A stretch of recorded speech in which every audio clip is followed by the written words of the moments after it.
देश के करोड़ों लोग सुख चैन की नींद सो गए।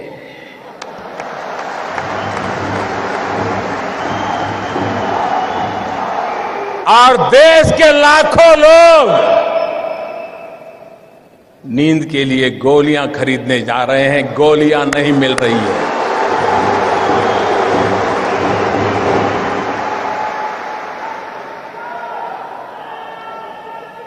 मेरे प्यारे देशवासियों, मैंने 8 तारीख रात को 8 बजे देश के सामने काले धन के खिलाफ, भ्रष्टाचार के खिलाफ मैं जो लड़ाई लड़ रहा हूं, देश जो लड़ाई लड़ रहा है, हिंदुस्तान का ईमानदार इंसान जो लड़ाई लड़ रहा है, उस दिशा में एक अहम कदम उठाया है।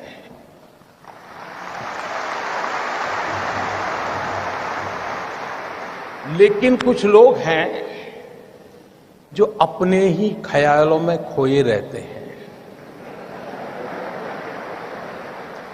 वे अपनी नाप पट्टी लेकर के ही किसी को नापते रहते हैं और उसमें फिट नहीं होता है तो देखते हैं यार कुछ गड़बड़ है। अगर इस देश के अर्थशास्त्रियों ने, इस देश के पल्सिस को समझ करके एनालिसिस करने वालों ने, ये पुरानी सरकारें, पुराने नेता, उनको नाप के तोलने के जो तराजू है, मेरे आने के बाद अगर बदल दिए होते तो ये दिक्कत नहीं आती।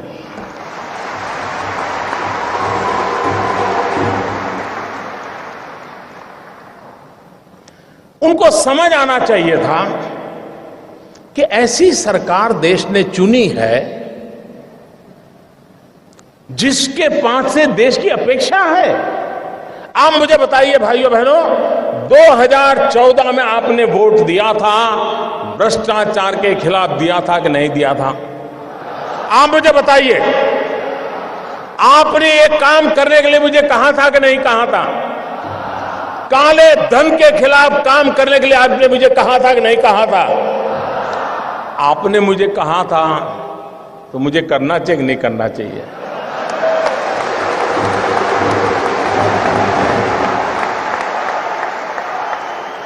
आप मुझे बताइए, आपने जब मुझे ये करने के लिए कहा था तो आपको भी पता था ना भाई ये काम करूंगा तो थोड़ी तकलीफ होगी, पता था कि नहीं था?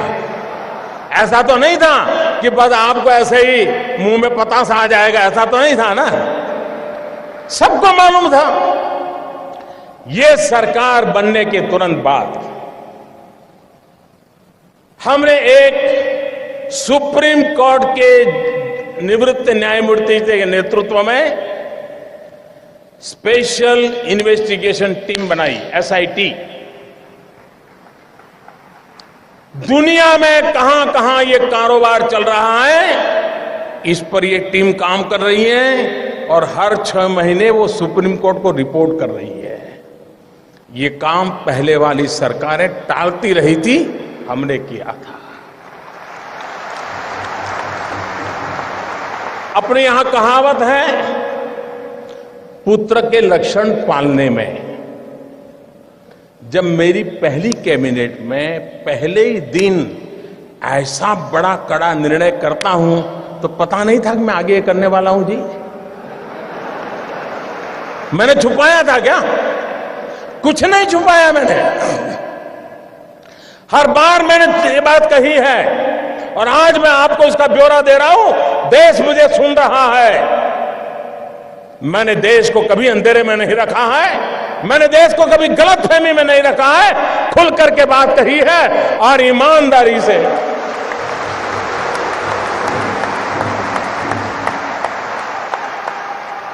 भाइयों बहनों,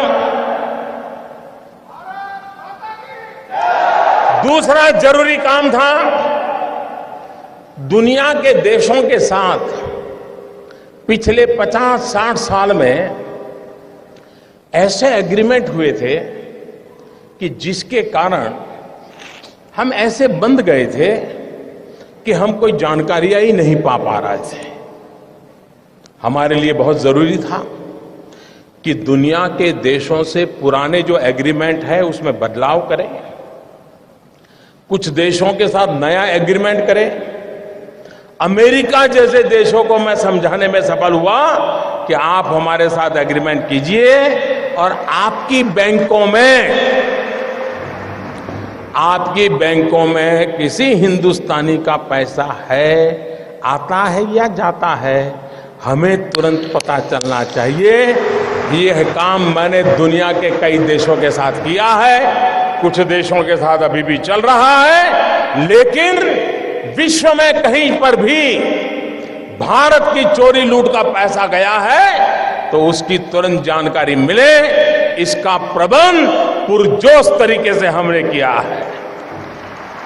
हम जानते हैं, आपको भी पता है कि दिल्ली के किसी बाबू का ये गोवा में फ्लैट बना हुआ है ना। मैं गोवा के बिल्डरों से मेरी शिकायत नहीं है, उनका तो काम है मकान बेचना, लेकिन गोवा में जिसकी 7 पीढ़ी में कोई गोवा रहता नहीं है, वो पैदा हुआ कहीं और, काम कर रहा है दिल्ली में, बड़ा बाबू है, फ्लैट खरीदा गोवा में। किसके नाम? खुद के नाम खरीदते हैं क्या? औरों के नाम से खरीदते कि नहीं खरीदते लोग? हमने कानून बनाया, जो भी बेनामी संपत्ति होगी, दूसरे के नाम की संपत्ति होगी, हम कानूनन अब उस पर हमला बोलने वाले। ये संपत्ति देश की है, ये संपत्ति देश के गरीब की है, और मेरी सरकार सिर्फ और सिर्फ देश में से गरीबों की मदद करना मेरा कर्तव्य मानती है, और मैं उसको करके रहूंगा।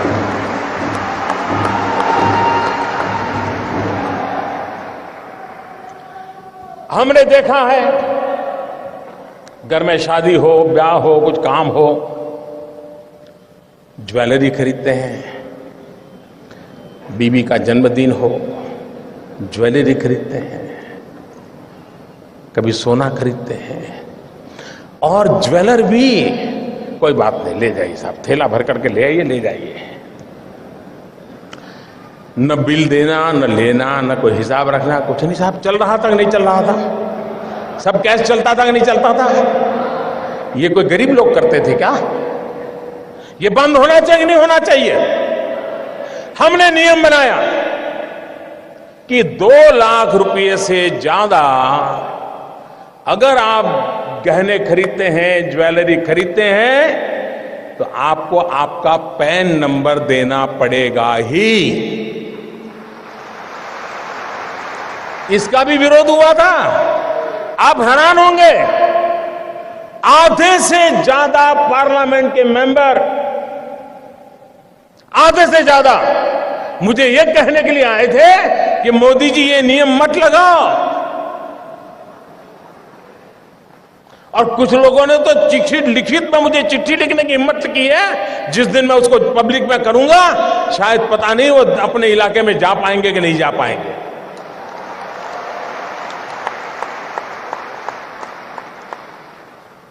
अगर आपके पास पैसे हैं, आप सोना जवाहरात खरीदते हैं,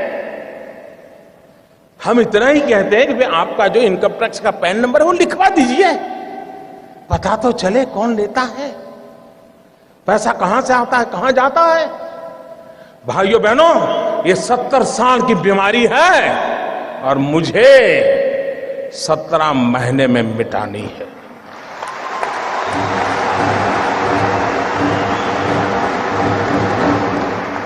भाइयों बहनों,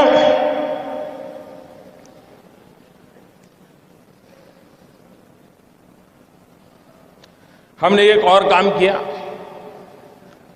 पहले की सरकारों ने भी किया था।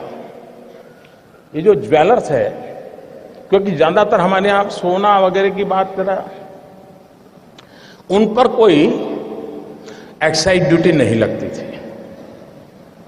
पहले सरकार ने लगाने की कोशिश की, बहुत कम लगाई थी, लेकिन सारे ज्वेलरों की संख्या बहुत कम है। एक गांव में 1-2 ही होते हैं, बड़े शहर में 50-100 होते हैं, लेकिन उनकी ताकत बड़ी गजब है साहब। अच्छे अच्छे एमपी उनके जेब में होते हैं।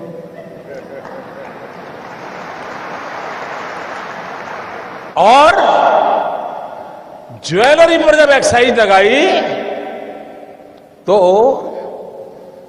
मेरे पर इतना दबाव आया, एमपीओ का दबाव, डेलीगेशन, हमारे परिचित, साहब ये तो सब इनकम टैक्स वाले लूट लेंगे, ये तबाह कर देंगे, ऐसे ऐसे बताते थे।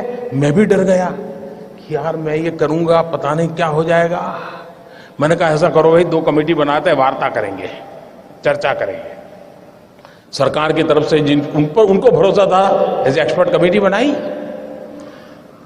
पहले वाली सरकारों को ये प्रयास वापस लेना पड़ा था। साहब मैं ईमानदारी से देश चलाना चाहता हूं, मैंने वापस नहीं लिया।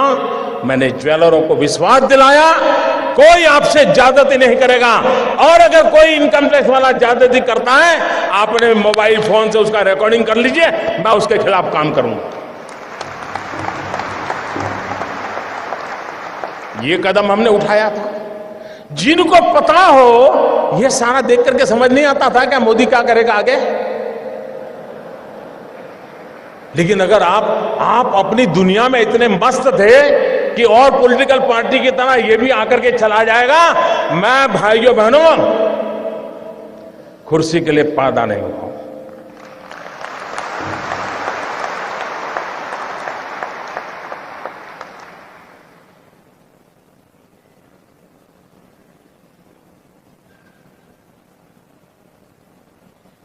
मेरे देशवासियों, मैंने घर, परिवार,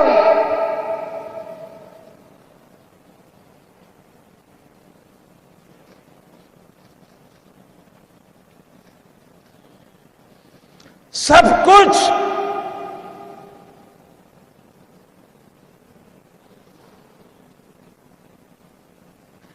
देश के लिए छोड़ा है।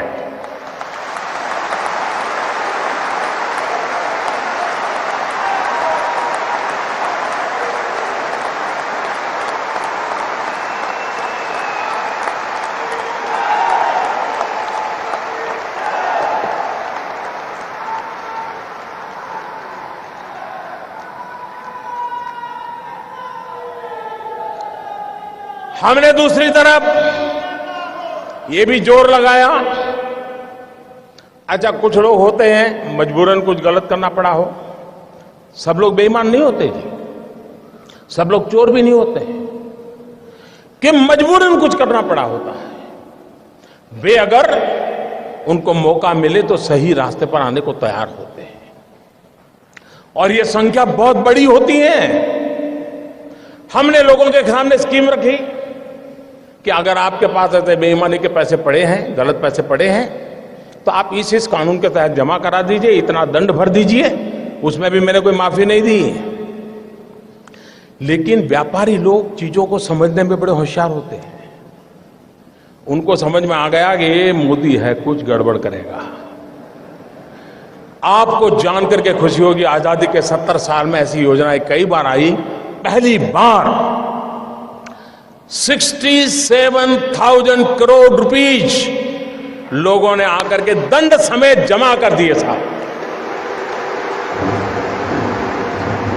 और 2 साल में टोटल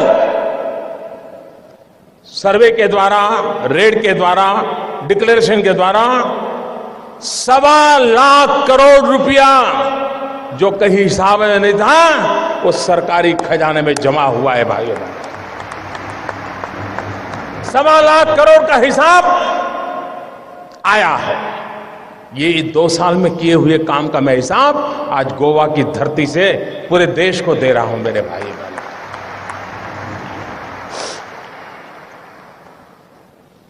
उसके बाद हमें मालूम था मुझे क्या करना है। हमने जनधन अकाउंट खोले। जब मैं ये स्कीम लेके आया था तो मेरी कैसी मजाक हुई थी, पार्लियामेंट में भाषण कैसे हुई थी आपको याद होगा। मुझे पता नहीं क्या क्या कहा जाता था। उनको लग रहा था कि मोदी के बाल नोच लेंगे तो मोदी डर जाएगा। अरे मोदी को जिंदा जला दोगे तो भी मोदी डरता नहीं।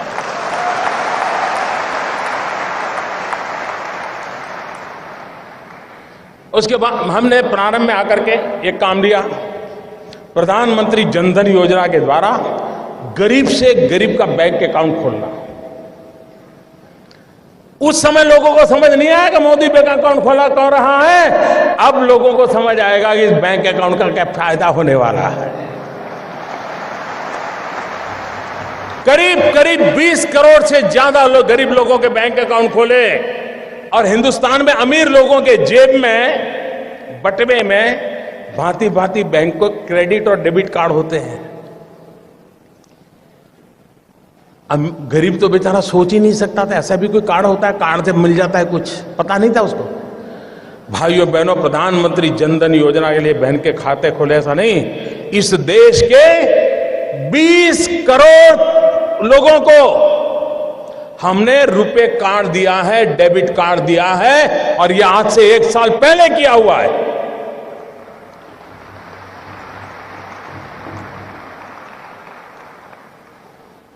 उस डेबिट कार्ड से अगर उसके खाते में पैसे हैं, वो बाजार से कोई भी चीज खरीद सकता है, उसकी व्यवस्था उसमें उपलब्ध है भाई। लेकिन लोगों को लगा नहीं, जैसे हर पॉलिटिकल काम होता है वैसे ही पॉलिटिकल काम नहीं था। मैं धीरे धीरे धीरे देश की आर्थिक तबीयत सुधारने के लिए अलग अलग दवाइयां दे रहा था, धीरे धीरे डोज बढ़ा रहा था। मैं डोज धीरे धीरे बढ़ा रहा था। अब भाइयों बहनों, मेरे देश के गरीबों की अमीरी देखिए। मैंने तुमको कहा था कि 0 अमाउंट से आप खाता खोल सकते हैं। एक बार आपका बैंक में पैर आना चाहिए, बस ये आर्थिक व्यवस्था में कहीं आप भी होने चाहिए। लेकिन मेरे देश के गरीबों की अमीरी देखिए दोस्तों। ये आज जो अमीर लोग रात को सो नहीं पाते हैं ना, गरीबों की अमीरी देखिए दोस्तों। मैंने तो कहा था कि 0 रकम से आप बैंक अकाउंट खोल सकते हैं, लेकिन मेरे देश के गरीबों ने बैंकों में जनधन अकाउंट में 45,000 करोड़ रुपया जमा करवाया दोस्तों, 45,000 करोड़ रुपया। यह देश के सामान्य मानवी की ताकत को हम पहचाने। 20 करोड़ परिवारों को रुपए कार्ड दिया, फिर भी कुछ लोग मानते ही नहीं थे। उनको लगता था यार कोई राजनीतिक गोटी बिठा देंगे तो हो जाएगा मामला। हमने एक बहुत बड़ा सीक्रेट ऑपरेशन किया। मनोहर जी वाला तो मैं नहीं कर सकता हूं।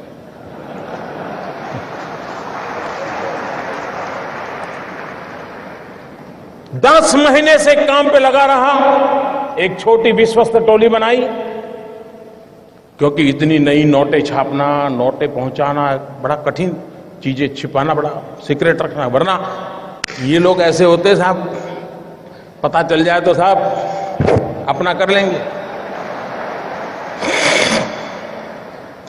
और 8 तारीख रात 8 बजे देश का सितारा चमकाने के लिए एक नया कदम उठा लिया दोस्तों। और मैंने उस रात को भी कहा था कि इस निर्णय से तकलीफ होगी, असुविधा होगी, कठिनाइयां होगी, ये मैंने पहले दिन कहा है।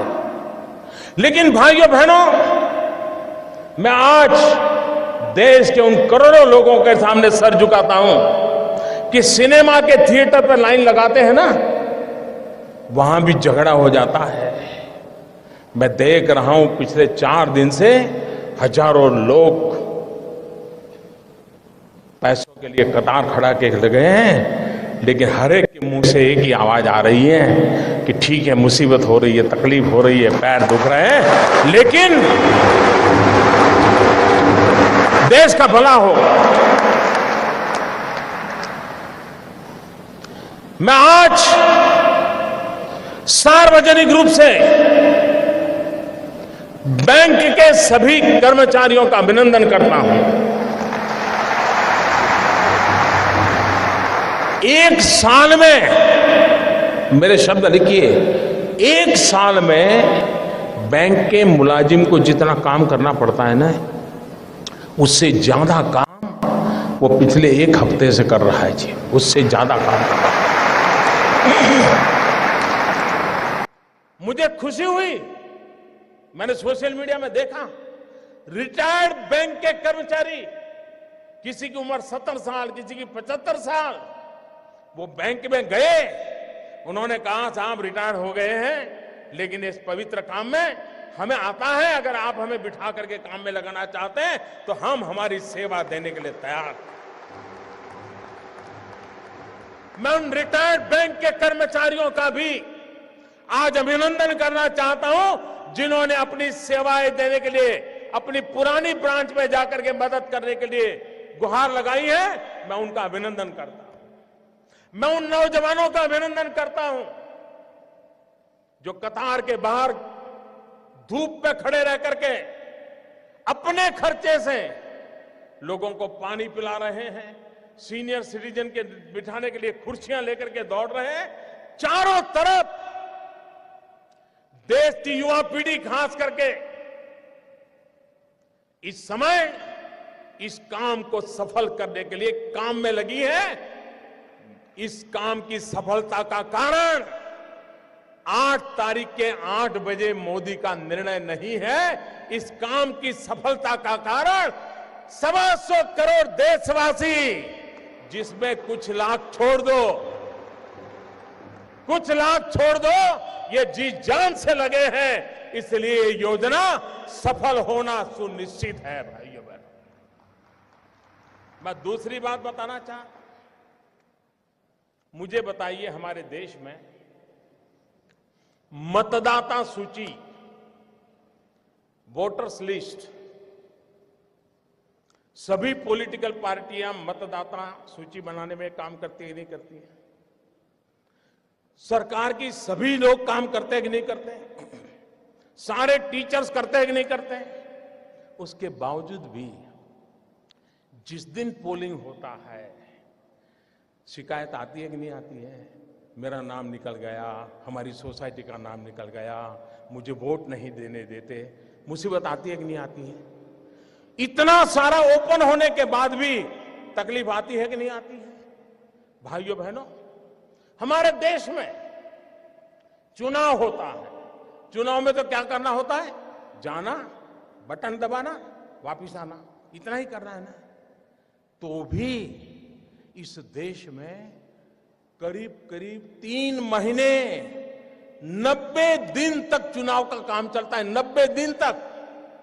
और उसमें सारा पुलिस तंत्र, सीआरपीएफ, एसआरपी, बीएसएफ, गवर्नमेंट का हर मुलाजिम, पॉलिटिकल पार्टी के करोड़ों करोड़ों कार्यकर्ता, सब लोग 90 दिन तक दिन रात मेहनत करते हैं, तब जाकर के हमारे जितने बड़े देश का चुनाव संपन्न होता है। 90 दिन लग जाते हैं। भाइयों बहनों, मैंने सिर्फ देश से 50 दिन मांगे हैं, 50 दिन। 30 दिसंबर तक मुझे मौका दीजिए मेरे भाइयों बहनों। अगर 30 दिसंबर के बाद कोई मेरी कमी रह जाए, कोई मेरी गलती निकल जाए, कोई मेरा गलत इरादा निकल जाए, आप जिस चौराहे में मुझे खड़ा करेंगे, मैं खड़ा होकर के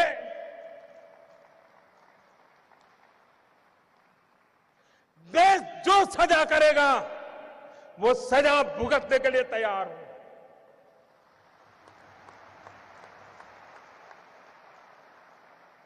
लेकिन मेरे देशवासी, दुनिया आगे बढ़ रही है, भारत की ये बीमारी देश को तबाह कर रही है। 800 मिलियन, 65% 35 से कम उम्र वाले नौजवान, उनका भविष्य दांव पर लगा है।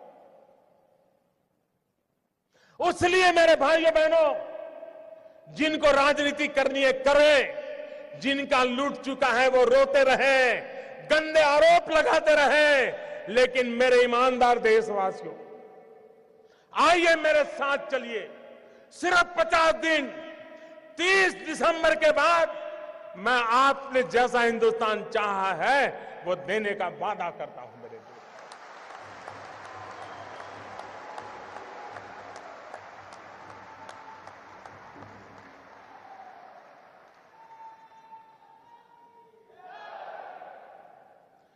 मेरे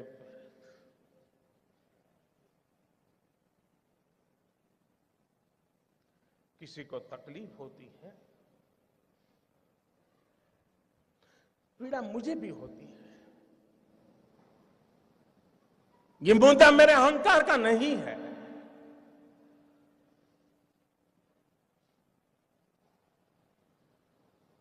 भाइयों बहनों,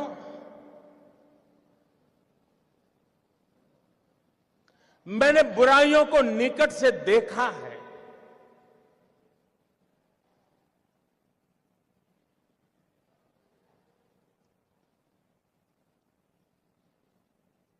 देशवासियों की तकलीफ समझता हूं, उनकी मुसीबत समझता हूं, लेकिन ये कष्ट सिर्फ 50 दिन के लिए है। 50 दिन के बाद हम सफाई में सफल हो गए, और एक बार सफाई हो जाती है ना, तो छोटा मोटा मच्छर भी नहीं आता है मेरे प्यारे भाई ना, छोटा मोटा मच्छर भी नहीं।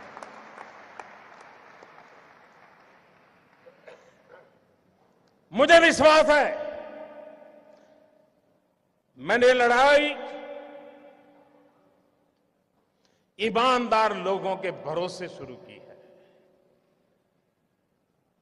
और ईमानदार लोगों की ताकत पर मुझे पूरा विश्वास है, पूरा यकीन है, पूरा भरोसा है।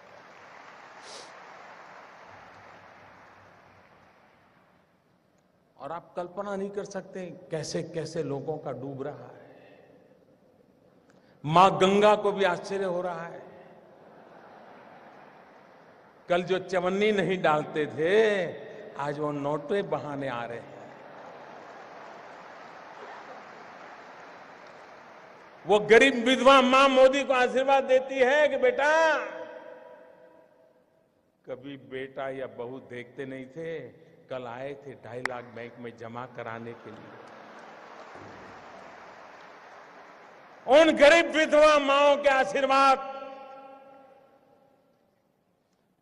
देश की सफलता के यज्ञ को आगे बढ़ाएंगे।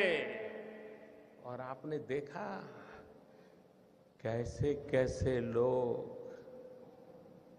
2G स्कैम, कोयला स्कैम, अरबों खरबों, मालूम है ना साहब, मालूम है ना। आज 4,000 रुपया बदलने के लिए लाइन में खड़े रहना पड़ता है जी।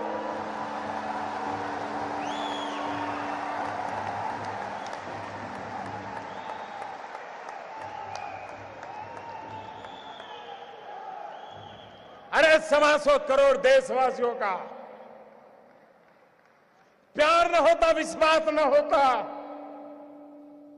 सरकारें तो आती और चली जाती। मेरे भाइयों बहनों, ये देश अजरा अमर है, ये देश का भविष्य उज्जवल है। इस उज्जवल भविष्य के लिए कष्ट झेलना, कुछ मैं कभी कभी हैरान हूं। अभी कल मुझे एक पत्रकार बंधु से बात, मैंने आप तो मुझे दिन रात कहते हो मोदी जी बस युद्ध हो जाए, युद्ध हो जाए। मैंने कहा फिर तकलीफ होगी तो क्या करोगे? बिजलियां बंद हो जाएगी, चीजें आना बंद हो जाएगी, रेलवे कैंसिल हो जाएगी, रेलवे में फौज के लोग जाएंगे, आप नहीं जा पाएंगे, तब क्या करोगे? अच्छा, बोले ऐसा होता है। कहना बड़ा सरल होता है भाई, उपदेश देना बड़ा सरल होता है। जब निर्णय करते हैं तब उसके साथ चलना सामान्य मानवी की कोई तकलीफ नहीं होती है। मैं देशवासियों को एक और कहना चाहता हूं, इन दिनों बहुत लोगों की इस भ्रष्टाचार या काले धन के मुद्दे पर बोलने की हिम्मत नहीं है, क्योंकि जो भी बोला है पकड़ा जाता है कि यार तुझ कुछ दान में काला है। हर कोई हंसते हुए चेहरे बोल रहा है, नहीं नहीं मोदी जी ने अच्छा किया, अच्छा किया।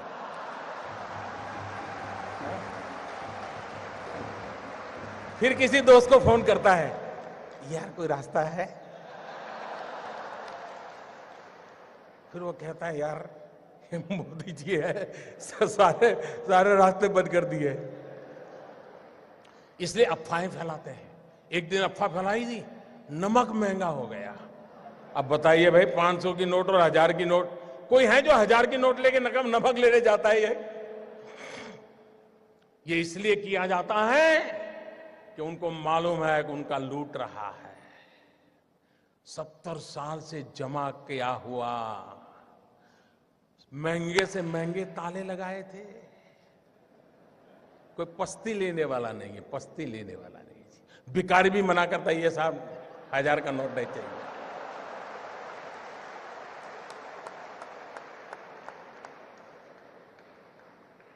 भाइयों बहनों, ईमानदार को कोई तकलीफ नहीं है। कुछ लोग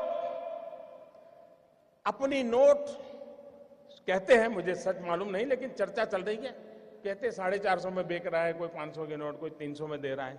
मैं देशवासियों कहता हूं, आपका 500 रुपये में से एक नया पैसा कर्म करने की ताकत किसी की नहीं है। आपका 500 रुपया मतलब 499 एंड 100 पैसा पक्का।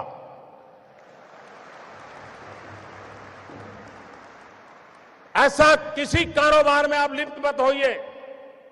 कुछ बेईमान लोग अपने लोगों को कह देते, जाओ लाइन में खड़े हो जाओ, 2-2 हजार का करवा लो यार, मेरा थोड़ा बहुत बच जाएगा। और दूसरा, भाइयों बहनों, मेरा सबसे आग्रह है, हो सकता है आपको पता भी न हो, शायद आपके चाचा, मामा, भाई, पिताजी जिनका स्वर्गवास हो, कुछ करके गए हो, आपका कोई गुनाह ना हो, बस आप बैंक में जमा कर दीजिए। जो भी दंड देना है दंड दे दीजिए। आप मुख्य धारा में आ जाइए, सबका भला है। और एक बात और कहता हूं, कुछ लोग अगर ये मानते हो कि आगे देखा जाएगा, तो कम से कम वो मुझे पहचान ले।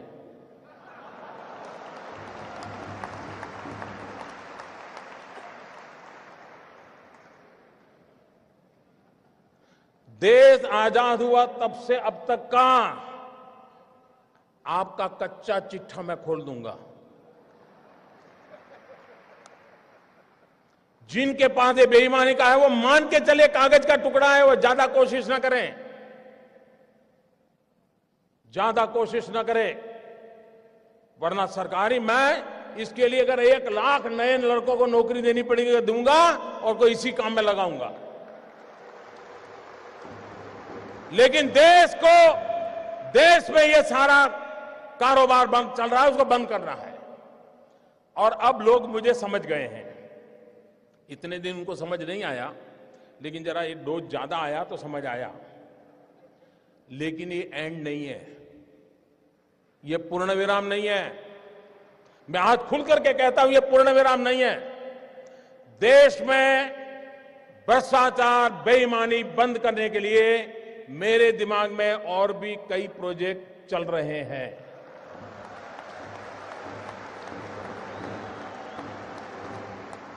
ये आने वाले हैं। ये ईमानदार लोगों के लिए मैं कर रहा हूं जी, देश के गरीब लोगों के लिए कर रहा हूं। मेहनत करके जिंदगी गुजार रहे हैं, उनको अपना घर मिले, उनके बच्चों को अच्छी शिक्षा मिले, उनके घर में बुजुर्गों को अच्छी दवाई मिले, इसके लिए मैं कर रहा हूं। मुझे गोवा वासियों के आशीर्वाद चाहिए। आप खड़े होकर के ताली बजा करके मुझे आशीर्वाद दें। देश देखेगा ईमानदार लोग। इस देश में ईमानदार लोगों की कमी नहीं है। इस देश में ईमानदार लोगों की कमी नहीं है। आइए ईमानदारी के इस काम में मेरा साथ दीजिए। शाबाश मेरे गोवा के प्यारे भाइयों बहनों, मैं आपका सर झुका करके नमन करता हूं। ये सिर्फ गोवा नहीं, ये हिंदुस्तान के हर ईमानदार की आवाज है। हिंदुस्तान के हर ईमानदार की आवाज है। भाइयों बहनों, मैं जानता हूं मैंने कैसे कैसी ताकतों से लड़ाई मोल ली है। मैं जानता हूं कैसे कैसे लोग मेरे खिलाफ हो जाएंगे। मैं जानता हूं 70 साल का उनका मैं लूट रहा हूं। मुझे जिंदा नहीं छोड़ेंगे, मुझे बर्बाद करके रहेंगे। उनको जो करना है करे। 50 साल भाइयों बहनों, 50 दिन मेरी मदद करे। देश 50 दिन मेरी मदद करे। जोर से तालियों के साथ मेरी इस बात को स्वीकार कीजिए आप। बहुत बहुत धन्यवाद।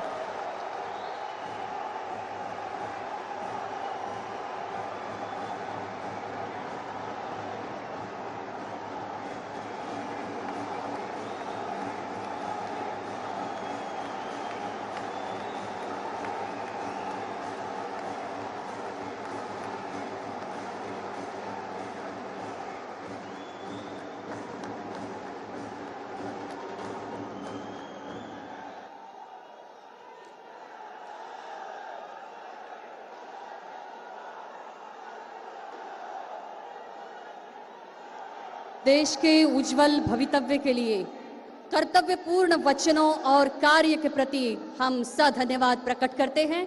हम भी आबद्ध है, प्रतिबद्ध है। भारतात गोयची एक वेगळी सया आणि ताजेर प्रधानमंत्र्यांची असा एक खाशेली माया। आपका एक विशेष अनुग्रह गोवा राज्य पर हमेशा हमेशा रहेगा। हम आभारी हैं। भविष्य में भी आपके मार्गदर्शन से देश की विकास की गति और रोशन में रहेगी। फिर एक बार गोवा वासियों की ओर से सधन्यवाद। परतून एकदा मागता वास्को ते सांगे आणि पेडणे ते काणकोण म्हणसर आयिल्ल्या सगळ्या जनतेकडे उभे राहून अभिवादनाची एक सलामी देशाचे प्रधानमंत्री श्री नरेंद्र मोदीजी हांका।